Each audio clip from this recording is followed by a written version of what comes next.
తలలు వంచినట్లయితే చిన్న ప్రార్థన చేసుకుని మన వాక్య భాగంలోనికి వెళ్దాం. మహోన్నతుడా, మహాగణుడా, పరిశుద్ధుడు అయిన మా కన్న తండ్రి, మీ పాదములకు స్తుతులు స్తోత్రాలు చెల్లిస్తూ ఉన్నాం తండ్రి. ఈ యొక్క సమయంలో తండ్రి మమ్మల్ని అందరినీ సజీవుల లెక్కలో ఉంచి మీ పాద సన్నిధానములో తండ్రి మిమ్మల్ని పాడి స్తుతించే భాగ్యాన్ని మా అందరికీ ఇచ్చారు తండ్రి. మీకు స్తోత్రం నాయనా. మీరు లేనిది మేము లేము, మీరు బ్రతికించలేనిది మేము బ్రతకలేము తండ్రి.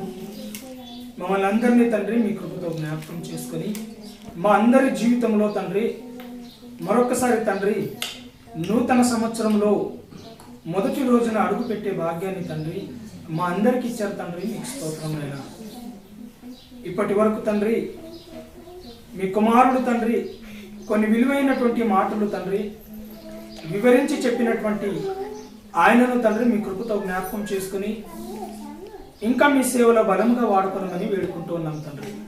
తిరిగి నాయన మరికొద్దిసేపు తండ్రి మీ విలువైనటువంటి మాటలు తండ్రి మేము ధ్యానించబోతుండగా మా హృదయానికి కావలసిన మాటలతో మీరు మాట్లాడండి. వినగలిగే చెవులు, గ్రహించే మనసును మాకు దయచేయండి. నా స్వనీతిని ఆధారం చేసుకొని నేను ఏది మాట్లాడక మీ ఆలోచన, మీ వివేచన, మీ పరిశుద్ధాత్మ సహాయము నాకు తోడుగా ఉంచి మీరు నాలో ఉండి మాట్లాడమని కోరుకుంటున్నాను తండ్రి. ఏమాత్రము తండ్రి నా ఆలోచన ప్రకారంగా నేను ఏది మాట్లాడకుండా నన్ను నేను తగ్గించుకుంటూ మీ నామాన్ని హెచ్చిస్తూ మా రక్షకుడును మీ ప్రియ కుమారుడునైన యేసుక్రీస్తు వారి నామంలో ఈ చిన్ని ప్రార్థనను మిమ్మల్ని అడిగి వేడుకుంటున్నాను మా కన్న తండ్రి. ఆమేన్. దేవుని నామానికి స్తోత్రం కలుగునుగాక. మరి యేసుక్రీస్తు వారి యొక్క నామంలో మనందరి తండ్రి అయిన దేవాది దేవునికి నా హృదయపూర్వకమైన వందనాలు తెలియజేస్తూ మరి మన మధ్యలో దైవ సేవకులకు మరి సంఘముగా కూడి వచ్చిన మీ అందరికీ కూడా యేసుక్రీస్తు వారి నామంలో నా శుభాభివందనములు తెలియజేస్తున్నానండి. ఇప్పటి వరకు మరి దైవజనుల ద్వారా కొన్ని విలువైనటువంటి మాటలు మనం విన్నాం. మంచిది, జాగ్రత్తగా వినండి. మరికొద్దిసేపు మనము దేవుని యొక్క విలువైనటువంటి మాటలు జాగ్రత్తగా మనం విందాం. ఈరోజు దేవుని యొక్క వాక్య భాగంలోనికి మనము వెళ్ళి వాక్య భాగాన్ని మనము ఆలోచిద్దాం. ఇర్మియా గ్రంథము 15వ అధ్యాయము. ఇర్మియా గ్రంథము 15వ అధ్యాయము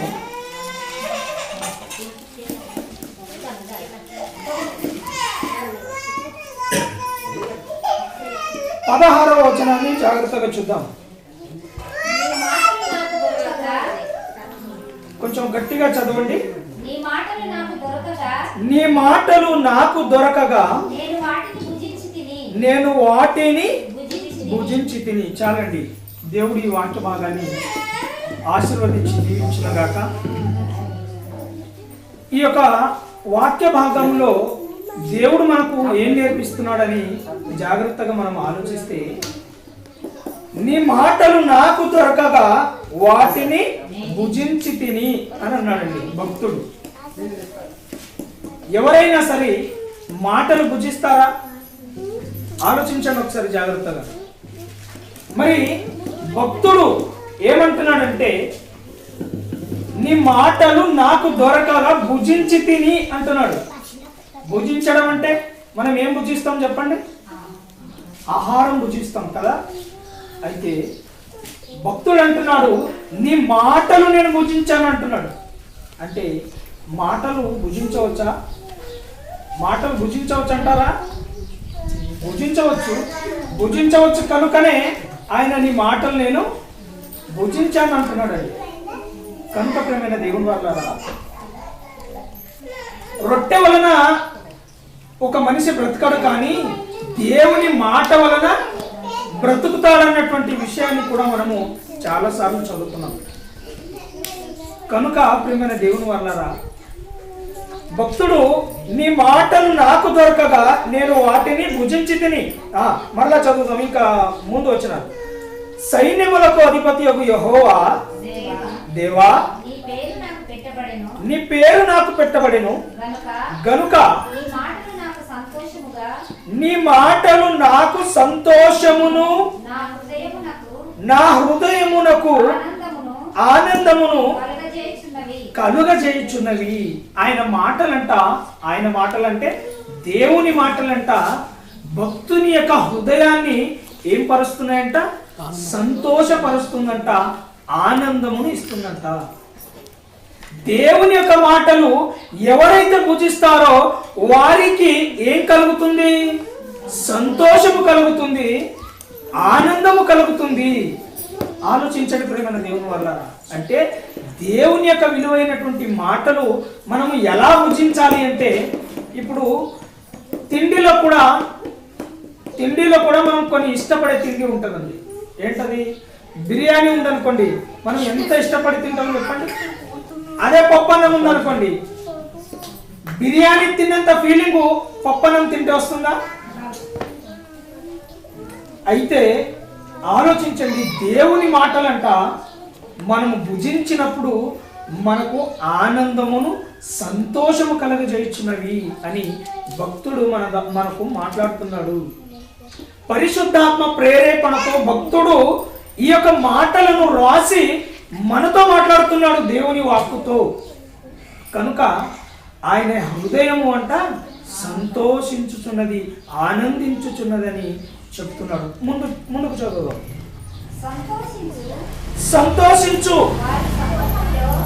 వారి సమూహములో, సంతోషించు వారి సమూహములో నేను అంటే ఒక జనాంగం గురించి మాట్లాడుతున్నాడు చూడండి, లేదా ఇంకొక బ్యాచ్ గురించి మాట్లాడుతున్నాడు చూడండి. ఆలోచించండి జాగ్రత్తగా. అమ్మా నానా, ఒకసారి మీరు ఇద్దరు పక్క పక్క కూర్చోండి, ఒక దగ్గర కూర్చోండి. మీరు జరగండి.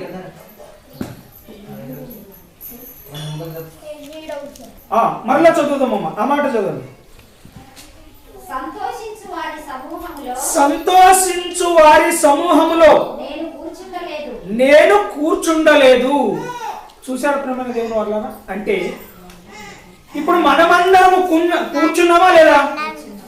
మనం అందరం కూర్చున్నాం కనుక ఈ యొక్క దేవుని మాటలు విన్న వారి హృదయము సంతోషిస్తుంది కదా. అలాగే మరొక బ్యాచ్ కూడా కూర్చుందంట. ఏ బ్యాచ్ అది?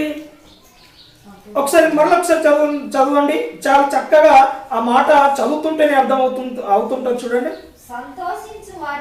సంతోషించు వారి సమూహములో నేను కూర్చుండలేదు అంటున్నాడండి. అంటే అక్కడ కూడా సంతోషం ఉందంట, కానీ ఆ సంతోషించే వారి సమూహంలోనంట ఈ భక్తుడు కూర్చుండలేదంట.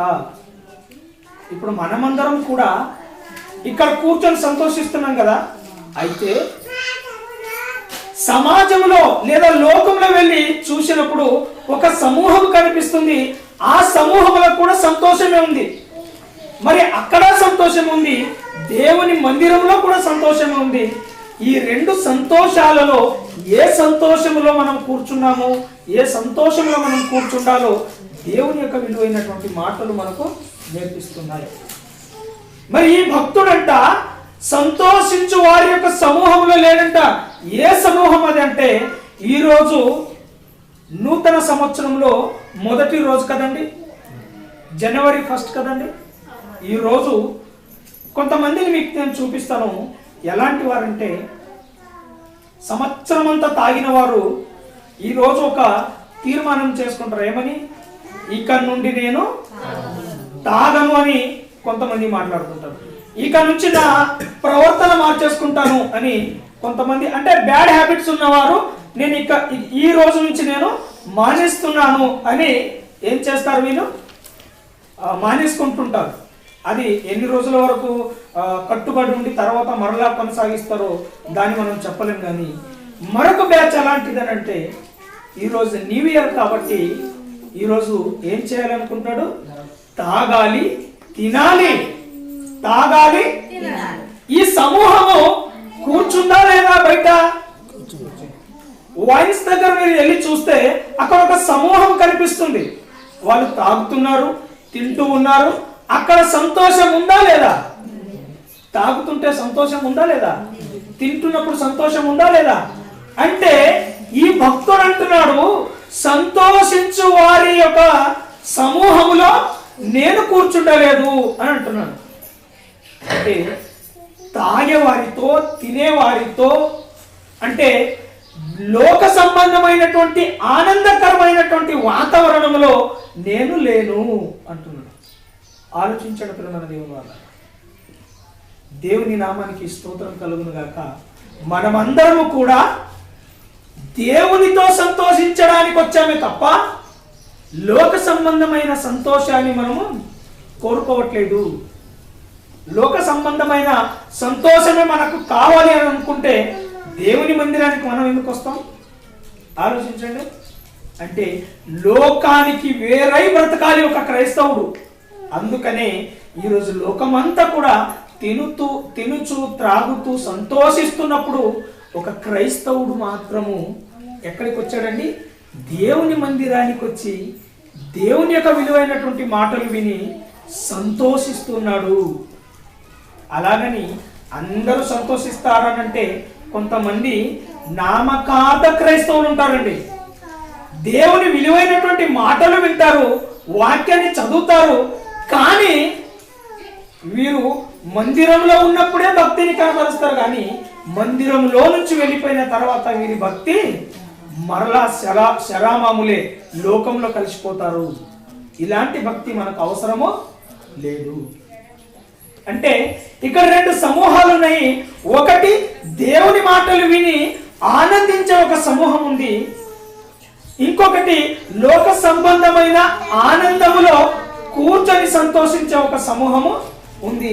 ఈ రెండు సమూహములో ఏ సమూహానికి వచ్చాం మనం? దేవుని సమూహములో కూర్చొని దేవుని మాటలు విని ఆనందించడానికి వచ్చిన మనము ఇక్కడ దేవుని మందిరములో మాత్రమే ఆనందించాలా, లేక మన ఇంటికి వెళ్ళిన తర్వాత కూడా ఆనందించాలా? ప్రతి దినము ప్రతి క్షణము దేవుని మాటలను మన హృదయం అనే పలక మీద రాసుకొని వాటిని అభ్యాసము చేస్తూ దావీదు భక్తుడు అంటాడు, యెహోవా ధర్మశాస్త్రము దివారాత్రములు ధ్యానించువాడు. అంటే నిద్రపోవద్దా? దివారాత్రములు ధ్యానించేవాడు ధన్యుడు. అంటే నిద్రపోవద్దా? నీవు నిద్రలో కూడా, అంటే పడుకున్నప్పుడు, పడక ఎక్కినప్పుడు మనం ఎలాంటి ఆలోచనతో నిద్రపోవాలో తెలుసా అండి? దేవుని యొక్క విలువైనటువంటి మాటలు, ఆయన చేసిన మేళ్లను, ఆయన చేసినటువంటి త్యాగాన్ని మనము ధ్యానిస్తూ ఒకవేళ పడుకున్నాం అనుకోండి, మనకి ఎలాంటి కళలు వస్తాయో తెలుసా? ఎలాంటి కళలు వస్తాయో తెలుసా? మనము దేవునితో నడిచినట్టు, మనం సువార్త పనిలో ఉన్నట్టు ఇలాంటి కళలు మనకు వస్తాయి. అదే కార్తీక దీపం చూసి వంటలక్క కార్తీక్ ఇద్దరు గొడవ పడిన తర్వాత మనం అదే చూసి పడుకున్నాం అనుకోండి, మన కళలో కూడా వంటలక్క కార్తీక్ వీరిద్దరు గొడవ పడ్డట్టే వస్తాయి మన కళలు కదా. ఆలోచించండి ప్రేమైన దేవుని వల్ల. ఒకసారి మనము ఈ రోజైనా మన జీవితంలో ఎన్నో నివేర్లు పోయినాయండి, ఎన్నో నూతన సంవత్సరాలు వెళ్ళిపోయాయి. ఈరోజు 2021వ సంవత్సరం కూడా మన మధ్యలోనికి వచ్చింది. కనుక ఈ రోజైనా కొన్ని బలమైన నిర్ణయాలను తీసుకొని దేవుని విలువైనటువంటి మాటలకు కట్టుబడి మనం జీవించడానికి ప్రయత్నిద్దాం. ఆలోచించండి ఒకసారి. ఇంకా చదవండి అమ్మ ముందుకి.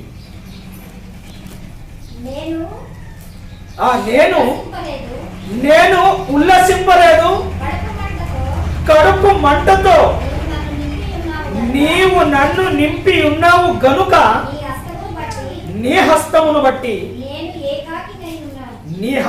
బట్టి నేను ఏకాకినై కూర్చుంటిని.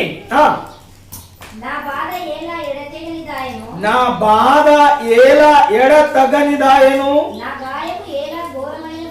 నా గాయము ఎలా ఘోరమైన దాయను.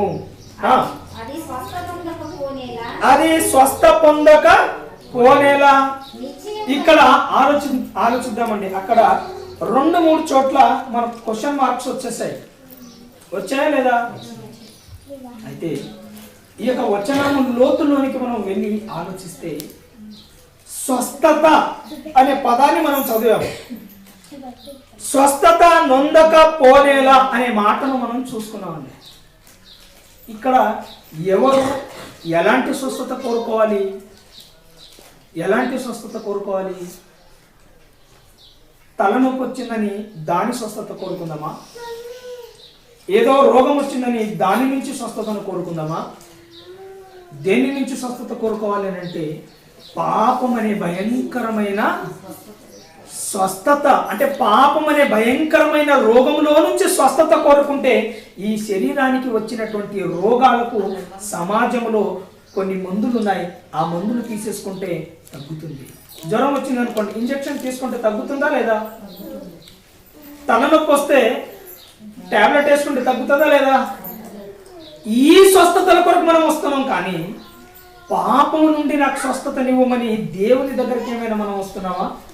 ఆలోచించండి ఒకసారి. ఈ సందర్భంలో ఒకసారి 19వ వచనం చదవండి. కాబట్టి యెహోవా ఇలాగు సెలవు ఇచ్చెను, నీవు నా తట్టు తిరిగిన ఎడల నీవు నా సన్నిధిని నిలుచున్నట్లు నేను నిన్ను తిరిగి రప్పింతును. ఎక్కడి నుంచి తిరిగి రప్పిస్తాడంట? ఆయన సన్నిధిన మనము నిలిచి ఉంటే, ఆయన సన్నిధిలో మనము నిలిచి ఉంటే ఆయన మనలను తిరిగి రప్పిస్తాడంట. ఇప్పుడు మనం ఆయన సన్నిధిలో ఉన్నామా? ఎక్కడ ఉన్నామా? ఆయన సన్నిధిలోనే ఉన్నాము. మనమందరం అనుకుంటున్నాం మనం ఆయన సన్నిధిలో ఉన్నామని మనం అనుకుంటున్నాం. కానీ ఆయన ఏమంటున్నాడు తెలుసా? నా వాక్యానుసారమైన బ్రతుకు కలిగి నీవు ఉంటే నేను మరలా నిన్ను తిరిగి రప్పిస్తానంటున్నాడు. ఎక్కడి నుంచి? మనం దేవుణ్ణి నమ్ముకున్నామని మనం అనుకుంటున్నాం. కానీ మనం ఎక్కడో లోకంలోనే ఉన్నాం. ఇంకా మనం దేవునిలోనే ఉన్నామని మనం అనుకుంటే సరిపోదు. దేవుడు అనాలి మీరు నాలో ఉన్నారని. దేవుడే మనల్ని అనాలి మీరు నాలో ఉన్నారని. మనం దేవునిలో ఉంటే మిమ్మల్ని నేను మరలా తిరిగి నా సన్నిధిలో నిలబెట్టుకుంటాను, రప్పిస్తానని ఎందుకంటాడండి? ఆలోచించండి. మనం ప్రార్థన చేస్తాం కానీ బూతులు మాట్లాడడం మానేస్తామా? మనం బైబిల్ చదువుతాం కానీ ఇతరులకు కీడు చేయడం మానేస్తామా? మనము వాక్యం చెబుతాం కానీ ఇతరులను ప్రేమిస్తామా? అంటే అలాంటి వారందరూ కూడా ఈరోజు క్రైస్తవులని పిలువబడుతున్నారు. కానీ నామకర క్రైస్తవులుగానే మీరు ఉన్నారు. మీరు ఇంకా లోకంలోనే ఉన్నారు. లోకంలో ఉన్నవారు మరి నా నామమున మీరు దేవుని మందిరానికి వస్తున్నటువంటి మీరు కూడా లోకంలో ఉన్నవారు, మీరు కూడా నాకు ఒకే సమానముగా కనిపిస్తున్నారు. కనుక మీరు నా సన్నిధాన నిలవాలని ఒకవేళ మీరు అనుకుంటే తిరిగి నేను మిమ్మల్ని రప్పిస్తానంటున్నాడు. ఎక్కడి నుంచి? లోకమనే సుడిగుండంలో నుంచి, లోకమనే అజ్ఞానంలో నుంచి, లోకమనే పాపంలో నుంచి మరలా ఆయన సన్నిధిలో నిలబెట్టుకోవాలని అనుకుంటున్నాడు. మనం ఎందరము ఆయన మాటలను కట్టుబడి జీవించాలని నిర్ణయం తీసుకుంటున్నాం చెప్పండి. ప్రతి సంవత్సరం అయ్యా నీ వాక్యానుసారంగా జీవిస్తానని ఆయనకు మాటిస్తాము, మరలా మాట తప్పిపోతాం. మాటిచ్చిన మనము మాట ప్రకారంగా ఉంటున్నామంటే ఎక్కడ ఉండట్లేదండి. మరలా సంవత్సరం వస్తుంది, మరలా సంవత్సరం నాడు మరలా కొన్ని నా తప్పులు క్షమించాయి అంటాము, మరలా చేసేవే చేస్తూ ఉంటాము. ఇది మనకు తగ్గుతుందా? ఇలాంటి వారిని క్రైస్తవులే అని పిలవవచ్చా? ఇలాంటి వారు నిజమైన దేవుని భక్తులేనా? ఆలోచించండి ప్రియమైన దేవుని వల్ల. ఇప్పుడు నేను మీకు వాక్యాన్ని బోధించి బయటికి వెళ్ళి నేను పాపం చేస్తే, బయటికి వెళ్ళి నేను తప్పు చేస్తే నేను నిజంగా క్రీస్తు దాసుడనేనా? క్రీస్తు సేవకుడనేనా? ఆలోచించండి ప్రియమైన దేవుని వల్ల. కనుక ఈ సమయంలో ముందు మాట చదవండి. ఏవి నీచములో ఏవి ఘనములో నీవు గుర్తు పట్టిన ఎడల నీవు నా నోటి వలె ఉండువు. వారు నీ తట్టునకు తిరుగవలెను గాని నీవు వారి తట్టునకు తిరగకూడదు. చూసారు ప్రేమ దేవుని వాళ్ళారా? ఎవరైనా సరే మనలను చూసి వారు మారాలే తప్ప వారిని చూసి మనము మారకూడదు. ఒక క్రైస్తవుని చూసి లోకస్తుడు మారాలే తప్ప మరి లోకస్తులను చూసి క్రైస్తవులు మారకూడదు. ఆలోచించండి ప్రియమైన దేవుని వల్ల. అయితే మనము సంఘములో దేవుని మాటలు విని లోకంలో వెళ్ళి లోకానుసారమైనటువంటి జీవితము మనం జీవిస్తే వారు మనలా మారినట్ట, మనమే వారిలా మారినట్ట. ఇలాంటి జీవితం మనలో లేదంటారా?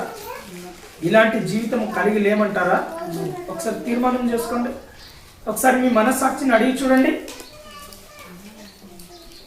అంటే నామకార క్రైస్తవులము అని ఎవరికో కాదు, మనలనే అనుకోవచ్చు కదా మనం. అంటే మనం ఎంత హ్యాపీగా ఒప్పుకుంటామంటే ఆ ఒప్పుకున్న దానిని విడిచిపెట్టే గుణము మాత్రం మనలో లేదు. ఆ స్థిరత్వం అనేది మనలో లేదు. ఆలోచించండి ప్రియమైన దేవుని వల్ల. ఒకసారి ఈ సందర్భంలో యెషయా గ్రంథము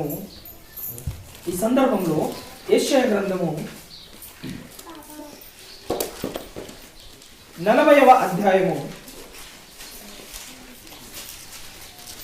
యెషయా గ్రంథము 40వ అధ్యాయము ఒకసారి 6వ వచనాన్ని చూద్దామండి. యెహోవా మహిమ బయలుపరచబడును. యెషయా గ్రంథము 40వ అధ్యాయము 6వ వచనం. ఆలకించుడి, ప్రకటించుమని ఒకడు ఆజ్ఞ ఇచ్చుచున్నాడు. నేనేమి ప్రకటించునని మరి ఒకడు అడుగుచున్నాడు. సర్వ శరీరులు గడ్డి అయి ఉన్నారు, వారి అందమంతయు అడవి పువ్వు వలె నున్నది. యెహోవా తన శ్వాసము దాని మీద ఊదగా గడ్డి ఎండును, పువ్వు వాడును. నిశ్చయముగా జనులు గడ్డి వంటి. జనులు ఎలాంటి వారని తేలిపోయింది ఇక్కడ. గడ్డి వంటి. గడ్డి పచ్చగా ఉన్నప్పుడు నాన్న కొంచెం ఆయన బయటికి తీసుకెళ్ళండి ఎవరైనా. జనులు ఎలాంటి వారని తేలిందండి. ఈ గడ్డి పచ్చగా ఉన్నప్పుడు ఎలా కనిపిస్తుంది చెప్పండి? చాలా మంచిగా కనిపిస్తుంది. గడ్డి పచ్చగా కనిపించింది అనుకోండి, ఆ గడ్డి దగ్గరికి మనం వెళ్ళి ఏం చేస్తాం? ఫోటో దిగుతాం, సెల్ఫీ దిగుతాం. అది మన దగ్గరికి రాదు, మనమే దాని దగ్గరికి వెళ్ళాలి.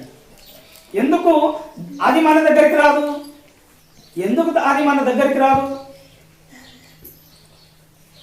దానికి కాళ్ళు లేవు కదండి, అందుకే రాదని అంటారా? ఎవరైనా సరే ఇప్పుడు సీఎం ఆఫీస్కి పోయినాం అనుకోండి, సీఎం ఆఫీస్కి వెళ్ళినప్పుడు సీఎంఏ మన దగ్గరికి వస్తాడా, మనమే సీఎం దగ్గరికి వెళ్తామా? ఇప్పుడు ఆ గడ్డి మంచిదని మనం అనుకుంటున్నామా, దానికి అదే అనుకుంటుందా? అది మంచిది అని మనం అన్నప్పుడు మనమే వెళ్ళాలి దాని దగ్గరికి. అంటే లోకములో ఉన్నటువంటి లోకాశలను బ్రతుకుతున్న వారు క్రైస్తవులని చూసినప్పుడు క్రైస్తవులు మంచివారు అని వారు అన్నారు అనుకోండి, వాళ్ళే మన దగ్గరికి వస్తారు తప్ప మనము వారి దగ్గరికి వెళ్ళాల్సిన అవసరము. అలాగని పాపుల దగ్గరికి మనం వెళ్ళకూడదండి, మనం మంచిలం కదా అని అనుకుంటే పొరపాటు. ఏ దానికి అది వర్తిస్తుంటది. ఆలోచించండి ప్రేమ దేవుని వల్ల. అంటే నరులు గడ్డి వంటి వారు అన్నటువంటి విషయాన్ని తెలిసిపోయింది. గడ్డి పచ్చగా ఉన్నప్పుడే అందముగా ఉంటుంది. ఎండిపోయిన తర్వాత ఎండిపోయిన గడ్డి దగ్గరికి వెళ్ళి ఫోటో దిగుతారా? అయితే క్రైస్తవుడు నిజముగా క్రీస్తులో ఉన్నప్పుడే ఆ యొక్క బ్రతుకు విధానం అనేది మంచిగా కనిపిస్తుంది. క్రీస్తులో ఉన్నట్టుగానే ఉండి క్రీస్తుకు వేరుగా మనం బ్రతికితే ఎండిపోయిన గడ్డి వంటి వారమే మనం ఉంటాం ప్రేమ దేవుని వల్ల. పచ్చని గడ్డి కోసుకొని వచ్చి గేదెలకు వేస్తారు. అదే ఎండిన గడ్డి, అలాగని ఎండిన గడ్డి వేయరా? వేస్తారు. కానీ ఎండిన గడ్డికి ఇంకొకటి కూడా చేస్తారు. ఏంటి? కిరోసిన్ వేసి తగలెట్టేస్తారు. అర్థమైందండి? అలాంటి జీవితము మనది. గడ్డి లాంటి జీవితం మనది. అలాంటి జీవితం కలిగిన మనము ఎంత గర్వంతో బ్రతుకుతున్నామండి సమాజంలో. ఆలోచించండి. ఒక పువ్వు అది అందంగా కనిపించినప్పుడు మీరు ఏం చేస్తారు? దాన్ని తీసి తలకు పెట్టుకుంటారు. ఆ పువ్వు ద్వారా మీ జడ అందముగా కనిపిస్తుందండి. ఆ పువ్వు జడకు ఎండిపోయిన తర్వాత ఎలా కనిపిస్తుంది? అందంగా కనిపిస్తుందా? అలాగని ఎండిపోయిన తర్వాత ఆ యొక్క పువ్వు అలాగే జడకు పెట్టుకుంటారా?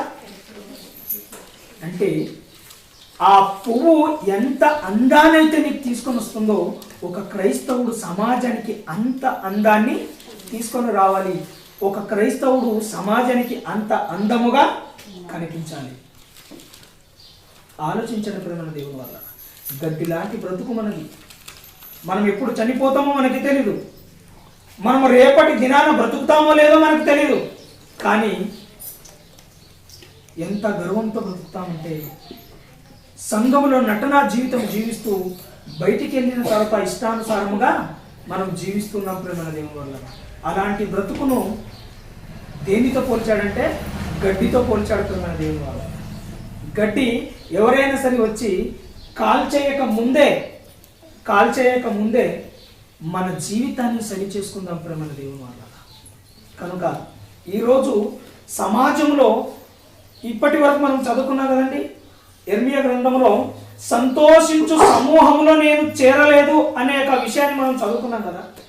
మరి దేనిని బట్టి వారు సంతోషిస్తున్నారు అని అంటే ఒకసారి వాక్యంలో మనం చూసినట్లయితే ప్రసంగి గ్రంథము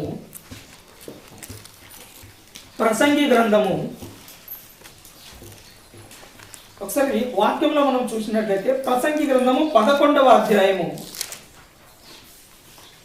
ప్రసంగి గ్రంథము 11వ అధ్యాయము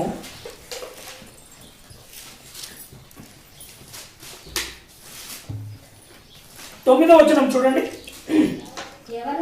యవనుడా నీ యవనమందు సంతోషపడము, నీ యవన కాలమందు నీ హృదయము సంతృష్టిగా ఉండనిము, నీ కోరిక చొప్పునను నీ దృష్టి యొక్క ఇష్టము చొప్పునను ప్రవర్తింపుము. అయితే అక్కడ ఆగండి. ఏం చెప్తున్నాడు అక్కడ? యవనుడా నీకు ఇష్టం వచ్చినట్టుగా నువ్వు సంతోషించు. నీకు ఇష్టం వచ్చినట్టుగా నీ దృష్టికి ఏది మంచిది అనిపిస్తే అది చేసేయి. అలా సంతోషించు. నువ్వు నీ యవన కాలమందు నీవు ఎలా సంతోషపడాలని అనుకుంటున్నావో అన్ని విధాలుగా నీవేం చెయ్యి? సంతోషించు. అయితే అన్న మాట చదువుకున్నాం అక్కడ మనం. అయితే అన్న మాట చదివామా లేదా? అయితే అంటే దాని అర్థం చెప్పండి. మరొకసారి చదవండి, మీకు మరలా జాగ్రత్తగా అర్థమవుతుంది. యవనుడా నీ యవనమందు సంతోషపడుము, నీ యవన కాలమందు నీ హృదయము సంతృష్టిగా ఉండనిము, నీ కోరిక చొప్పునను నీ దృష్టి యొక్క ఇష్టము చొప్పునను. నీ కోరిక చొప్పున నీ దృష్టికి ఏది నచ్చితే అలా. అంటే ఒక మాటలో చెప్పాలంటే యవన కాలమందు నీకు ఏదైతే ఇష్టమో నీ ఇష్టానుసారమైనటువంటి జీవితము జీవించేసాయి అని చెప్తుంది వాక్యం. అంత చెప్పిన తర్వాత అయితే అని అన్నాడండి. అయితే అంటే అక్కడ చాలా ఉందన్నమాట. అయితే అంటే చాలా డేంజర్ అక్కడ. అయితే అంటే చాలా డేంజర్ ఉంది అక్కడ.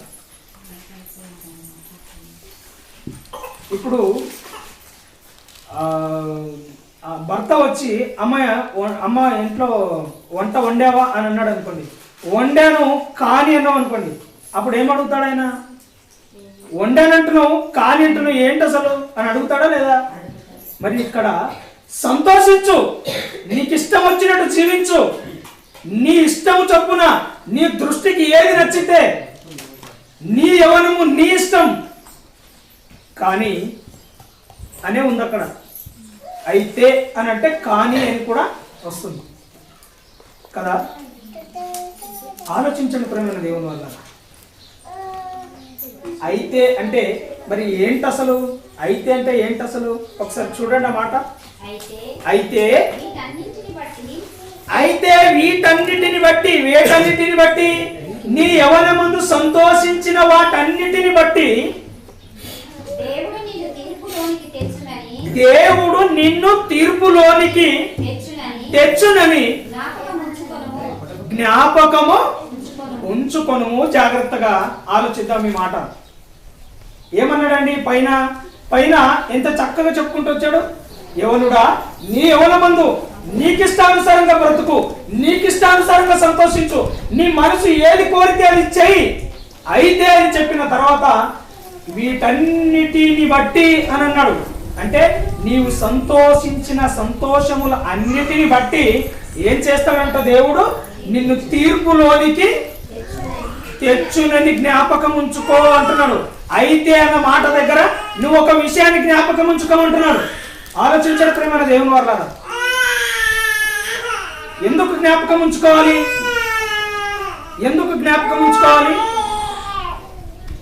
ఇప్పుడు ఒక తాగుబోతుని దగ్గరికి వెళ్ళి, నాయనా నువ్వు తాగకు నాయనా అని చెప్పామనుకోండి, ఆయన ఏమంటాడు? నా ఇష్టం. ఆయన ఏమంటాడండి?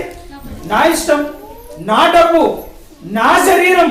అయ్యా నువ్వు తాగితే నీ శరీరం పాడవుతుంది, అయ్యా నువ్వు తాగితే నీ కిడ్నీలు పాడవుతాయి, లివర్ పాడవుతుంది అని మనం చెప్పామనుకోండి, ఆయన ఏమంటాడు? నా పైసలు నా ఇష్టం, నా శరీరము నా ఇష్టం. అలాంటి వారికి దేవుడు ఎలాంటి హెచ్చరిక ఇస్తున్నాడంటే, యవనుడా నీకిష్టానుసారమైనటువంటి జీవితం జీవించు, కానీ ఒక విషయం మాత్రం గుర్తుంచుకో, వీటన్నిటిని బట్టి నిన్ను తీర్పులోనికి తీసుకొని వస్తానన్నటువంటి విషయము మాత్రము జ్ఞాపకం ఉంచుకో అంటున్నాడు ప్రేమైన దేవుని వాళ్ళ. కనుక ఒక రోజు మన జీవితంలో, మనందరి జీవితంలో ఒక రోజు రాబోతుంది. ఆ రోజున ప్రతి ఒక్కరికి ఏం జరుగుతుందో ఒకసారి చూడండి. ఒకసారి 12వ అధ్యాయం మొదటి వచనం చదవండి. దుర్దినములు రాకముందే ఇప్పుడు వీటి యందు సంతోషము నాకు లేదని నీవు చెప్పు సంవత్సరములు రాకముందే తేజస్సునకును సూర్య చంద్ర నక్షత్రములకును చీకటి కమ్మక ముందే వాన వెలిసిన తర్వాత మేఘములు మరలా రాకముందే నీ బాల్య దినములందే నీ సృష్టికర్తను స్మరణకు తెచ్చుకొనుము. ఇప్పుడు ప్రసంగి గ్రంథము 11:9 చదువుకున్నాం. సంతోషించే ఒక వాతావరణాన్ని మనం చదువుకున్నాం కదా. 12వ అధ్యాయం మొదటి వచనంలో ఒక కాలం రాబోతుందంట. పైనేమో సంతోషించే కాలం ఆయనకుంది. అదే సంతోషము అలా కంటిన్యూ చేస్తాడా అని అంటే కొన్ని దినాలు రాబోతున్నాయంట. కొన్ని దినాలు ఎలాంటి దినాలు అంటే, దుర్దినములు రాకముందే ఇప్పుడు వీటి యందు నాకు సంతోషము లేదని నీవు చెప్పు సంవత్సరములు రాకముందే అంటున్నాడు. వేటి యందు?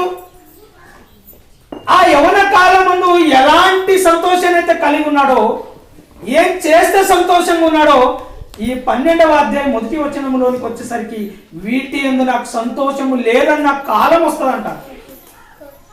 అందుకే సమాజంలో ఒక సామెత ఉంది, చేతులు కాలేక ఆకులు పట్టుకుంటే లాభం ఏమీ లేదంట. ఆలోచించండి ప్రియమైన దేవుని వల్ల. మరి అవి ఏ కాలాలో అన్నాడు కదండి.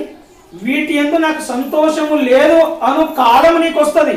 ఆ కాలం ఏంటంటే, ఆ కాలానికి ఉన్న పేరేంటంటే దుర్దినములు. ప్రతి ఒక్కరి జీవితంలో ఈ దుర్దినాలు అనేటివి వస్తాయి.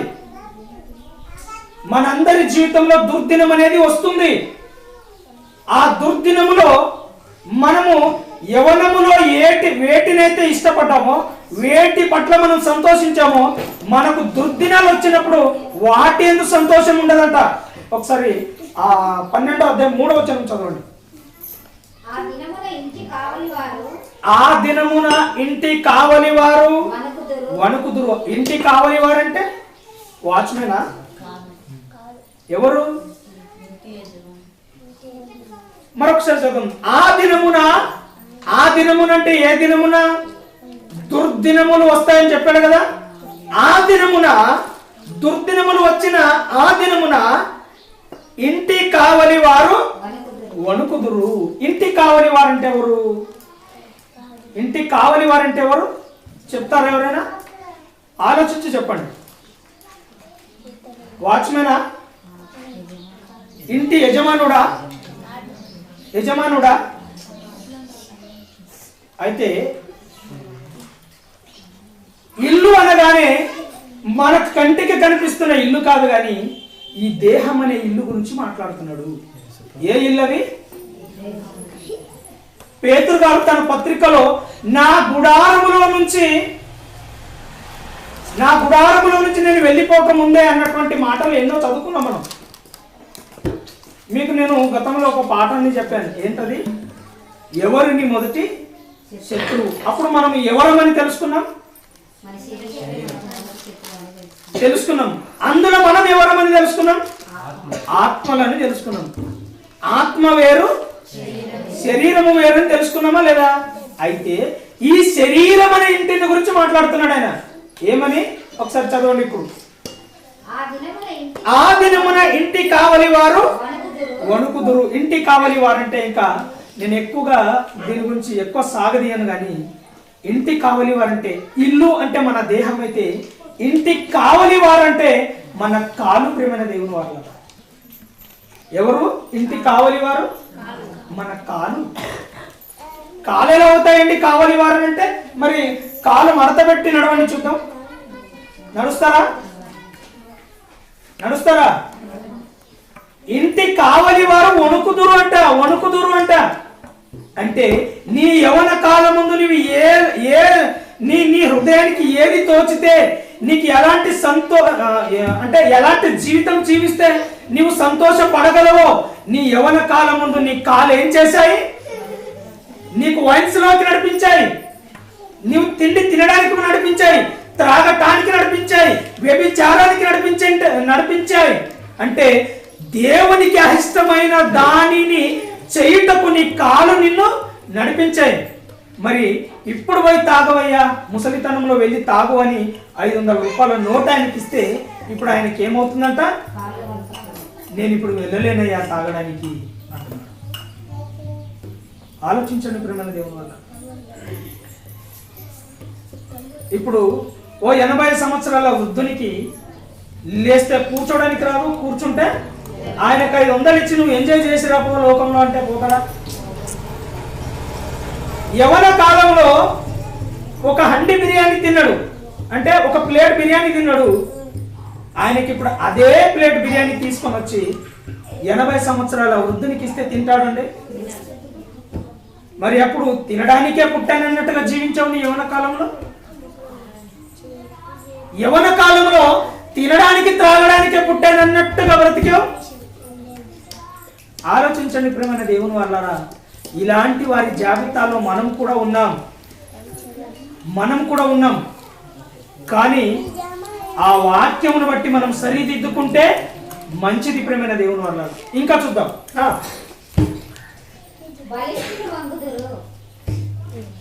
వణుకుదురు, బలిష్ఠులు వంగుదురు, విసరువారు కొద్ది మంది అవుట చేత. బలిష్ఠుడు అంటే ఒక యవనుడు ఏం చేస్తాడు చెప్పండి?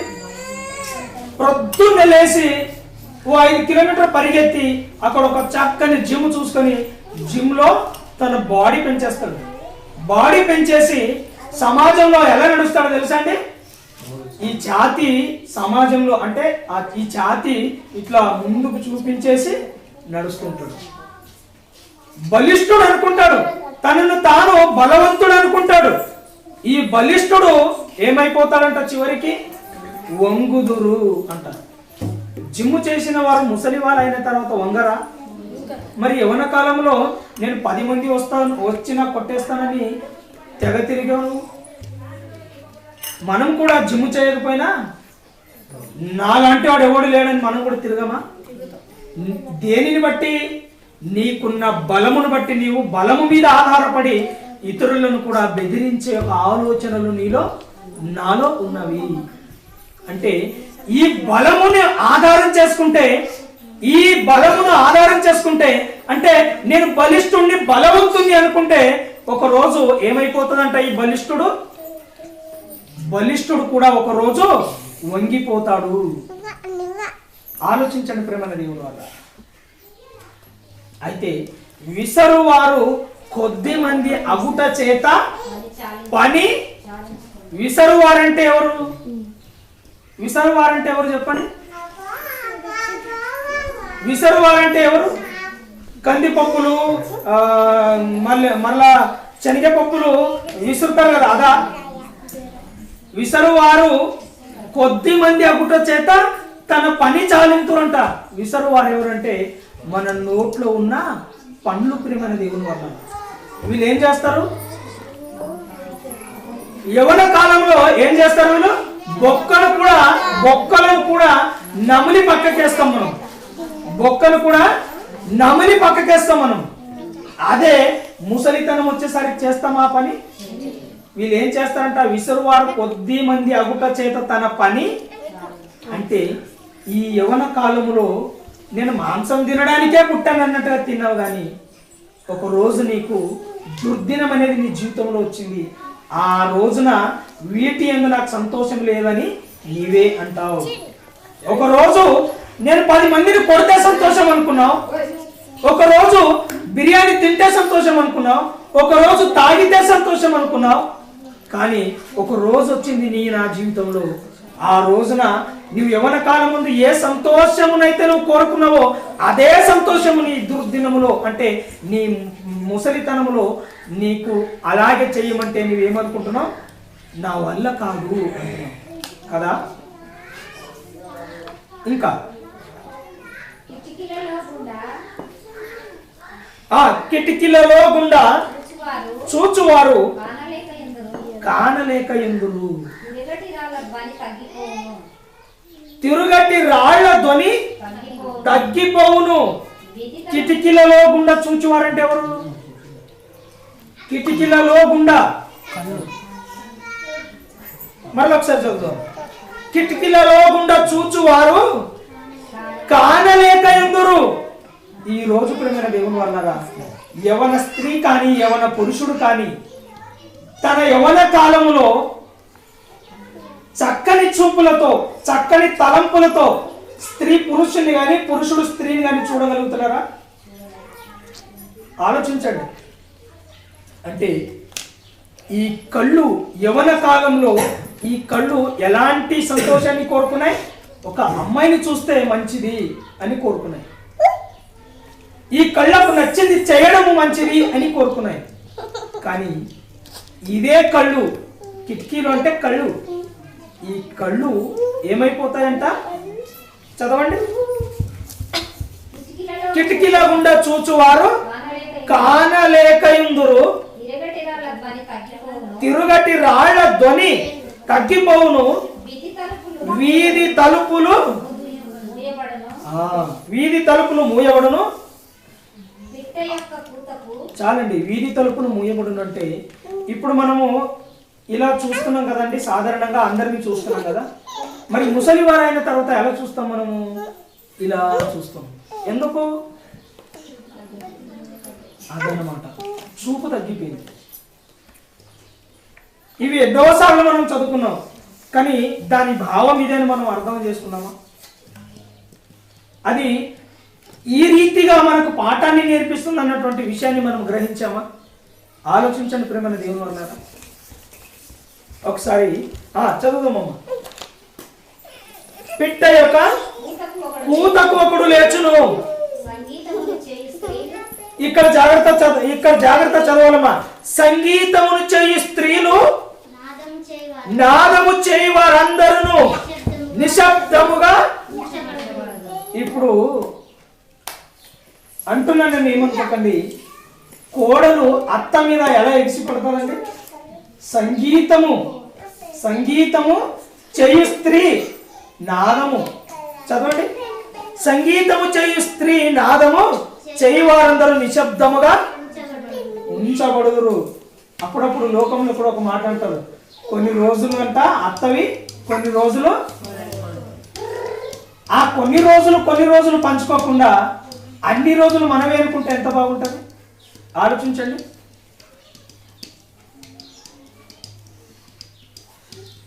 ఇంటికి కోడలు కొత్తగా వచ్చినప్పుడు అత్త నోరు ఎక్కువ లేస్తుంది. ఈ అత్త అప్పుడు కోడలు ఏమనుకుంటుందంటే, నీవు ఇప్పుడు ఎంతైతే అరుస్తున్నావో, ఎన్నో రోజులు, కొన్ని రోజులు మాత్రమే ఉన్నాయి, అప్పుడు నేను చూపిస్తాను. అప్పుడు ముసలిదిగా అయిపోయిన తర్వాత ఆ ముసలి అత్త ఇంట్లో ఎక్కడ కూర్చోమంటే అక్కడ. చదవండి మరొకసారి, మంచిగా అర్థమవుతుంది. సంగీతమును చేయు స్త్రీలు, నాదము చేయి వారందరూ నిశ్శబ్దముగా ఉంచబడుదురు. అంటే ఈ అత్త కూడా కొంచెం బలం ఉన్నప్పుడు బాగా అరిసింది, కానీ ఇప్పుడు అరవడానికి కూడా ఓపిక. ఇప్పుడు అదే కోడలు నీవు బలముగా ఉన్నప్పుడు అరిచినప్పుడు అదే కోడలు నీ మాట పడింది, కానీ ఇప్పుడు ఏం చేస్తుందంటే ఈమె ఏమన్నా నీవు నిశ్శబ్దముగా ఉండిపోవాల్సిందే. ఆలోచించండి. అలాగని నేను చెబుతున్న విషయం ఏంటంటే, కొన్ని రోజులు అత్తవి, కొన్ని రోజులు కోడలివి అని కాకుండా, ఇది లోకంలో ఉన్న అజ్ఞానం ఇది. కానీ అత్త కోడలు తల్లి కూతురులా కలిసిపోయి జీవిస్తే ఎంత బాగుంటది ఆలోచించమంటున్నాను ప్రేమైన దేవుని వల్ల. కనుక దేవుని యొక్క విలువైనటువంటి మాటలు మన ఆత్మీయ జీవితాన్ని బలపరచుటకు ఎన్నో విషయాలను మనకు నేర్పించిన ఈ చెవులతో విని ఈ చెవులతో మనము వదిలేస్తూ ఉన్నాం ప్రేమైన దేవుని వల్ల. అలా మన జీవితాలు కాకుండా, సమయం అయిపోతుంది కనుక కొన్ని వచనాలు ఎక్కువగా వివరించకుండా అలా చదివించేసి మీకు రెఫరెన్స్లు ఇచ్చేసి నేను ముగించాలని అనుకుంటున్నాను. కనుక ఒకసారి యోహాను సువార్త 21వ అధ్యాయము, యోహాను సువార్త 21వ అధ్యాయము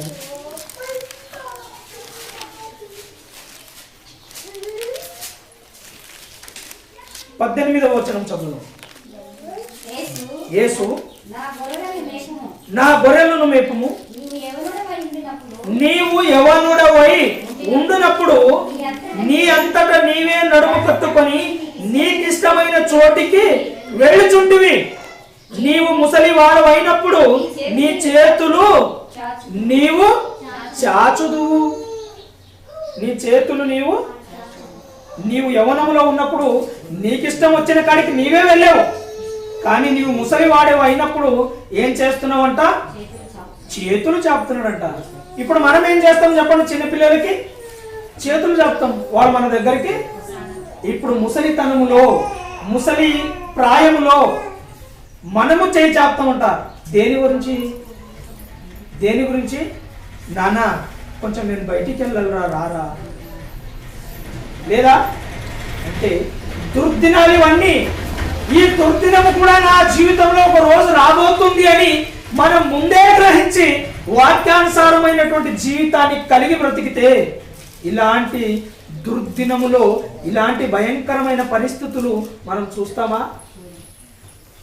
మన పిల్లలకు చిన్నప్పటి నుంచే దేవుని వాక్యం ఏంటో, దేవుని వాక్యంలో వారిని మనం పెంచామనుకోండి, దేవుని వాక్యపు విలువ వారికి తెలుస్తుంది. కాబట్టి మన ముసలి ప్రాయంలో మనల్ని వారు ఎంత చక్కగా చూసుకుంటారో తెలుసా? వాక్యం తెలుసు కనుక చూసుకుంటారు. వాక్యం తెలియని వాడు తల్లిదండ్రులను హైదరాబాద్ సిటీకి వెళ్ళి తీసుకెళ్ళి రోడ్డు మీద వదిలేసి తన ఊరికి చేరుకుంటాడు. అలాంటి దుర్దినములు మన జీవితంలో రాబోతున్నాయి.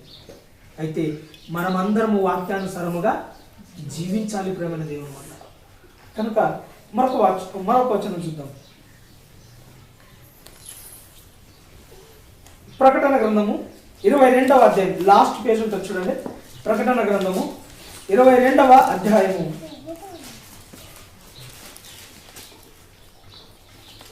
7వ వచనం చూద్దాం.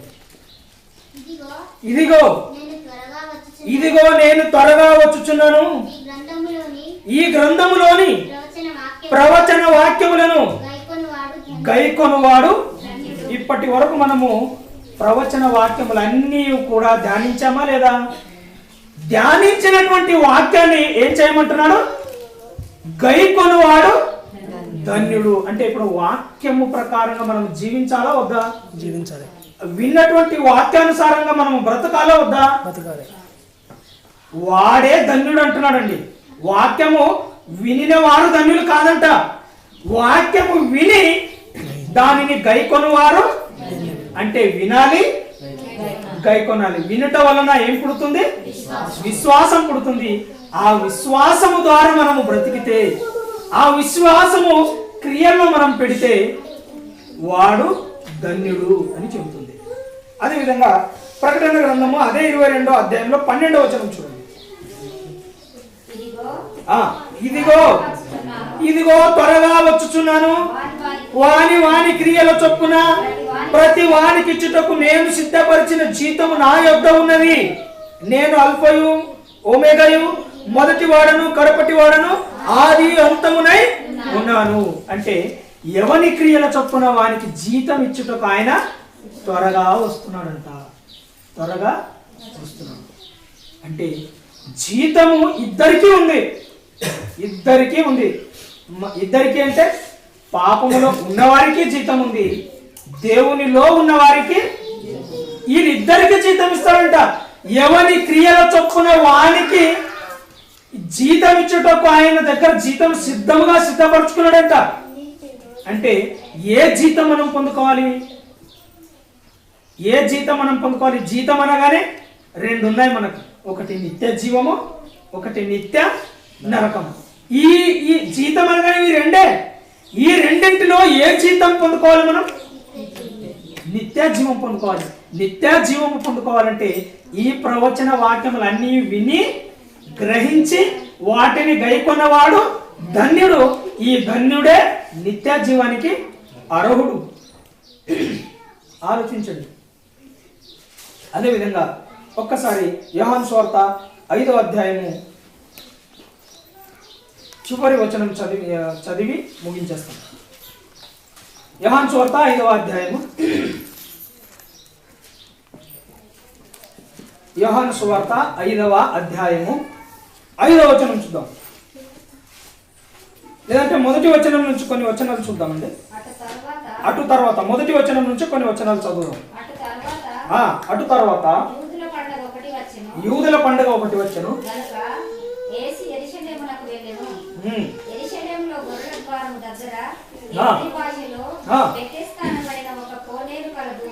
ఒక కోనేరు కలదు. దానికి 5 మంటపములు కలవు. ఆయా సమయములకు దేవదూత కోనేటిలో దిగి నీళ్లు కదిలించుట కలదు. నీరు కదిలింపబడిన పిమ్మట మొదట ఎవడు దిగునో వాడు ఎట్టి వ్యాధి గలవాడైనను బాగుపడను.